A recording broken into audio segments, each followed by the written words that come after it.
Everyone, welcome back to my YouTube channel guys. So hope you all are doing well and आप लोगों की preparation बहुत अच्छी चल रही होगी।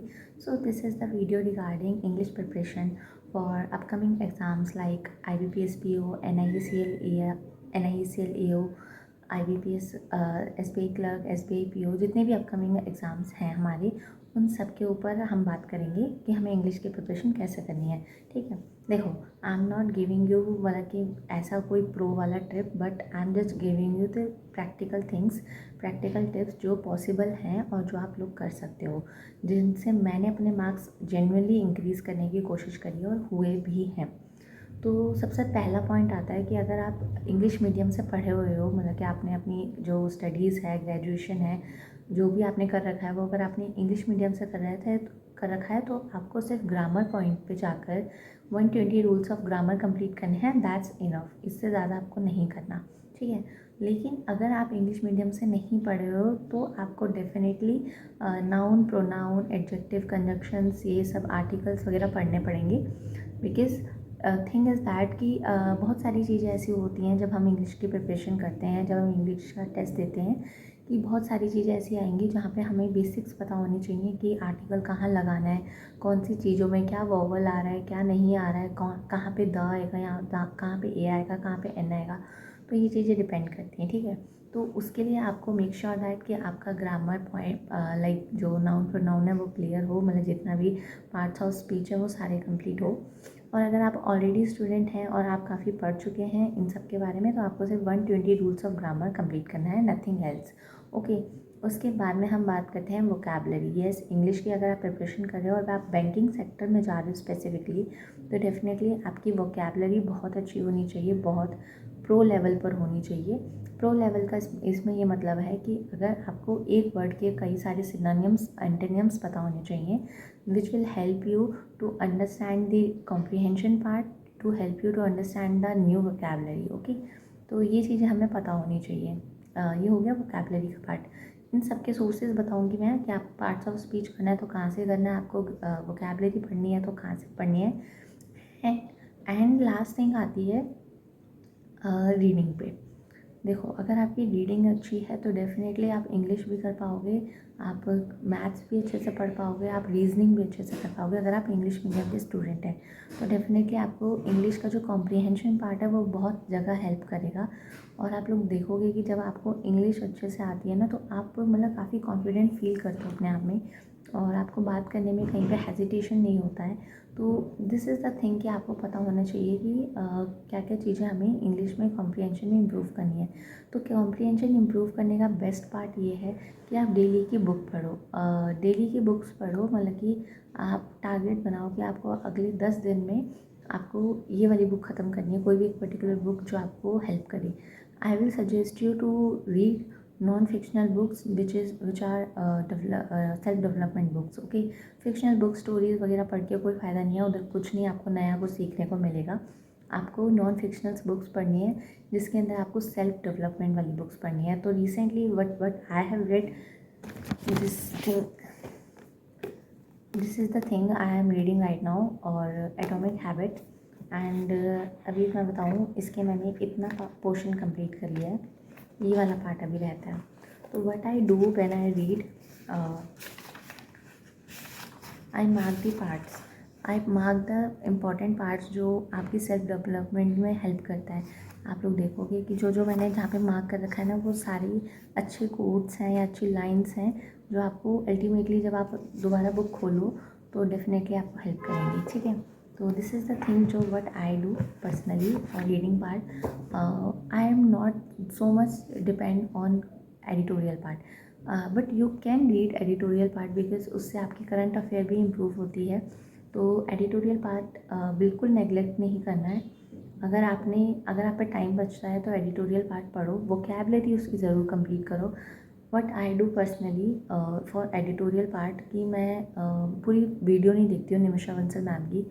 मतलब मुझे ऐसा लगता है कि अगर आपकी रीडिंग इतनी अच्छी है, मतलब कि आपकी इंग्लिश इतनी अच्छी है कि आप पढ़ सकते हो और चीज़ों को समझ सकते हो, तो आपको वीडियो देखने की ज़रूरत नहीं है। You just go to the PDF part which is available on the Telegram channel of Nimisha Bansal ma'am, you can follow that.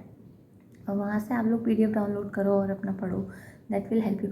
और क्या होता है ना कि जब हम खुद से रीडिंग करते हैं ना तो हमारी ज़्यादा हेल्प होती है, हमें ज़्यादा चीज़ें समझ में आती हैं। And try to firstly just read the part, उससे फ़र्क नहीं पड़ता कि आपको समझ में आ रहा है कि नहीं आ रहा। आपको क्या करना है, सिर्फ पढ़ना है और समझना है कि पढ़ना है कि ठीक है हमने एक बारी पढ़ लिया। सेकेंड बारी में जब आप उसको रीड करो तब आप देखना कि आपको जो आपने फर्स्ट टाइम पढ़ा था ना उससे बेटर आपको सेकेंड टाइम में समझ में आ रहा है। तो धीरे धीरे आपका ऐसे पार्ट बढ़ेगा विच आई डू जेन्युइनली, और जिससे मेरे मार्क्स बहुत इंक्रीज़ हुए हैं to be very honest. And English की मैं ये नहीं बोलूँगी वेब सीरीज़ वगैरह देखो, but no, if you are watching any video on YouTube channel for of anyone, like if whether you are watching the videos of self development, like movies, whatever you are watching, जो भी आपको suggest मतलब कि लगता है कि आप देख रहे हो यूट्यूब पे, ट्राई टू कि वो आप इंग्लिश में देखो, या इंग्लिश सबटाइटल हो। इस इंग्लिश सबटाइटल से भी हमें बहुत ज़्यादा हेल्प मिलती है। तो which thing that thing will help you out, okay. और मैं बोलूँगी mock test plays a crucial role in improving your marks in exams. See, English is not a subject; it's a language. If you are learning English like a subject, then you never understand English, because it is like a pressure on your mind कि यार ये subject है, ये हमें करना ही करना है। But हमें वैसे पढ़ाई नहीं करनी है, हमें चीज़ों को समझ के पढ़ाई करनी है। तो इट्स जस्ट एन लैंग्वेज। आपको लैंग्वेज पता है कि ये लैंग्वेज है, बस आप उसी बेसिस पे पढ़ो कि ठीक है मुझे लैंग्वेज सीखनी है, ठीक है। आप उस पर वर्क करो रादर देन ये सोच के कि ये एक सब्जेक्ट है, ठीक है। क्वांट रीजनिंग तो हम सब्जेक्ट की तरह पढ़ती हैं, ठीक है। और करंट अफेयर्स की आप लोग जो भी वीडियोस देख रहे हो, जो भी आप लोग वो देख रहे हो पीडीएफ्स वगैरह, इंग्लिश में पढ़ो, ठीक है। मैं हिंदी मीडियम वालों को भी यही सजेस्ट करूँगी, please try to read at least current affairs in English medium language which will help you. देखो ठीक है आप हिंदी मीडियम से फॉर्म भरोगे, बट स्टिल आपको पता चलना चाहिए कि इंग्लिश क्या होती है। तो English is important. English is an international language, okay, जो आपको हर जगह हेल्प करेगी। तो दिस इज़ द थिंग। अब बात करेंगे हम कि हमें मॉक टेस्ट किस बेसिस पे लगाने हैं, हमें क्या चीज़ नोट डाउन करनी है, क्या चीज़ नहीं नोट डाउन करनी है। तो देखो आपको मॉक टेस्ट लगाने हैं, आप डेली के बेस के मॉक टेस्ट लगाओ इंग्लिश के, लाइक क्विज़ेस लगाओ, मॉक टेस्ट लगाओ।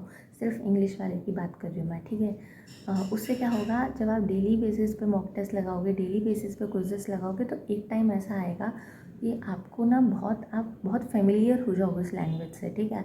और अगर आप इंग्लिश नहीं पढ़ोगे ना तो उस दिन आपको बहुत उखा लगेगा कि यार हमने आज इंग्लिश नहीं पढ़ी, तो मतलब कुछ मिसिंग है, ठीक है। पहले मैं भी इंग्लिश से बहुत भागती थी, बट पर्सनली अब मुझे इंटरेस्ट आता है इंग्लिश पढ़ने में, ठीक है। तो व्हाट आई डू कि फॉर इंग्लिश पार्ट की मैं ना डेली के बेसिस पे, अगर मुझे लगता है कि कोई मॉक टेस्ट ऐसा है, मैं अगर मेंस का मॉक टेस्ट लगा रही हूँ और मुझे लगता है कि यार ये मुझे डिमोटिवेट कर सकता है, ये मेरे से नहीं हो पा रहा, तो what I do, I just submitted that mains mock test of English and then sitting calmly and just try to solve the question, ठीक है। तो उससे क्या होगा ना, उससे आपको अल्टीमेटली हेल्प मिलेगी कि आपको एक कॉन्फिडेंस आपका बिल्ड होगा कि नहीं हमें ये चीज़ करनी थी और ये चीज़ हमारे इतने क्वेश्चन सही जा रहे हैं, इतने क्वेश्चन गलत जा रहे हैं।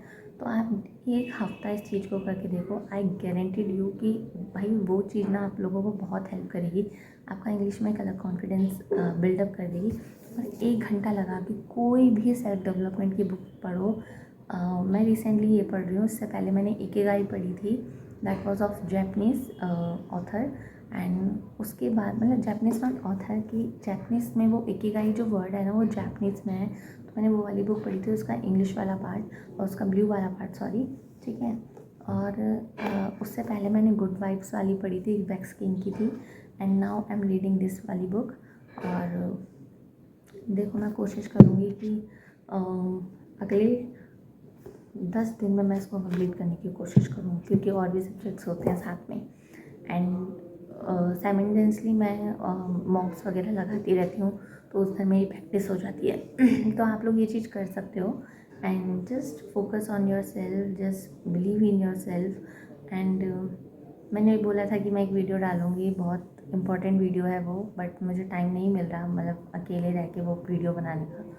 बट मैं डेफिनेटली कोशिश करूँगी इस वीडियो को जल्दी शूट करने की एंड जल्दी अपलोड करने की, ठीक है। और I just giving you one advice. No matters if someone is believing you in or not, but you just have to believe in yourself. Because आप जो भी लाइफ में पढ़ते हो, जितना भी आप लाइफ में स्ट्रगल करते हो ना, ये एक दिन ना ज़रूर सब कुछ आपको इसका वो मिलेगा, रिज़ल्ट डेफ़िनेटली मिलेगा। हमें नहीं पता कहाँ मिलेगा, बट मिलेगा, ठीक है। तो अगर आपको कोई सपोर्ट नहीं कर रहा है ना, तो okay fine, just focus on your self and just believe in your self. अगर आपको लगता है कि आपका एनवायरनमेंट जहाँ आप पढ़ रहे हो वो आपका एनवायरनमेंट ऐसा नहीं है कि आप पढ़ सको, तो उनके सामने मत पढ़ो, बट पीछे से पढ़ो। Because success hit differently when no one is believing in you. So thank you so much guys watching this video till the end, and now we will meet in the next video with some important notes and notes related information. So okay, bye bye, take care of yourself, bye bye.